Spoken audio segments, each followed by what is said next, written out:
Jadi sebenarnya kasus Rempang dan Galang ini seperti apa ini? Saya kasih ya ringkasan sederhana. Ini saya kutip dari Gugun Pragianto, pengamat kebijakan publik. Sederhananya biar kita nggak pusing, oh ini proyek strategi nasional, itu semua bohong. Sekali lagi apa? Bohong.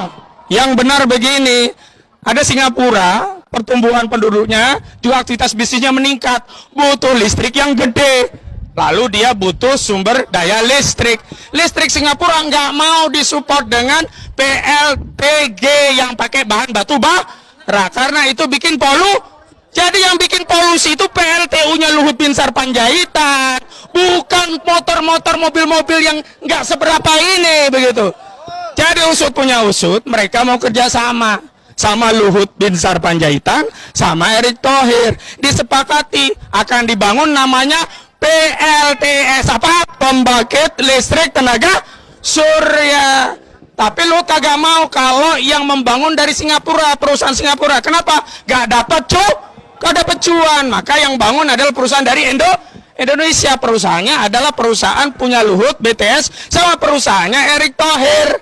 Ya, perusahaan Erick Thohir itu dimiliki oleh kakaknya Boy Thohir. Maka mereka bersepakat. Nah, karena dua konco ini belum bisa bikin panel surya, maka dia kerjasama dengan Cina, Cinzi namanya. Nah, dia yang akan support panel surya.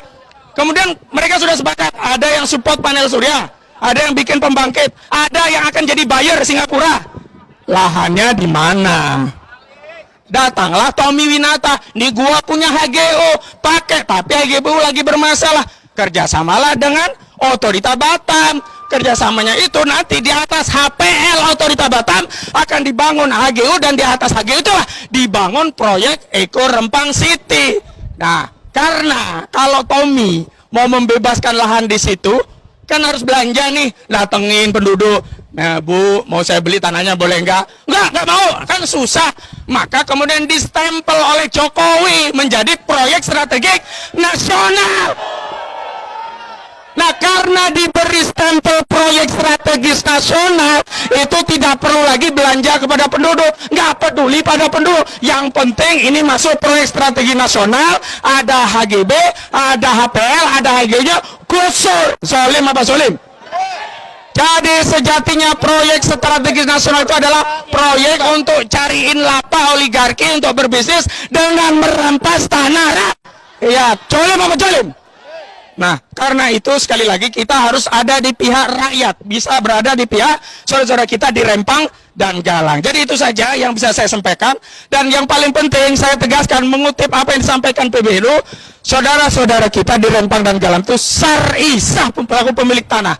Karena Nabi SAW telah bersabda, ya, barang siapa menghidupkan tanah mati, ya, man ahya ardon fahuwalahu, siapa yang menghidupkan tanah mati, tanah nggak pernah dikelola, nggak pernah ada pemiliknya, dihidupkan, dikelola, maka itu miliknya.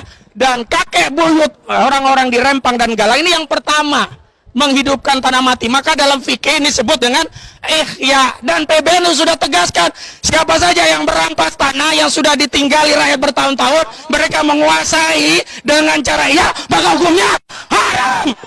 Karena itu Pak Jokowi, Pak Ma'ruf Amin, Bapak Kiai Ma'ruf Amin, tolong nasihati Presiden Republik Indonesia yang ada di samping Anda. Katakan, Pak Jokowi merampas tanah rakyat Rempang menurut fatwa PBNU itu hukumnya apa?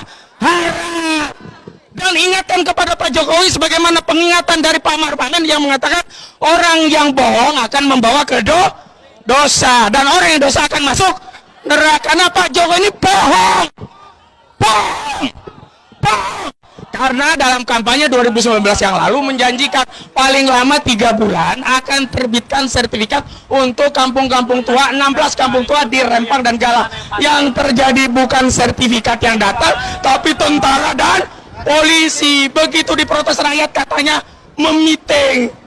Ketika diprotes lagi katanya, ini saya piting ini. Ini saya piping, saya rangkel.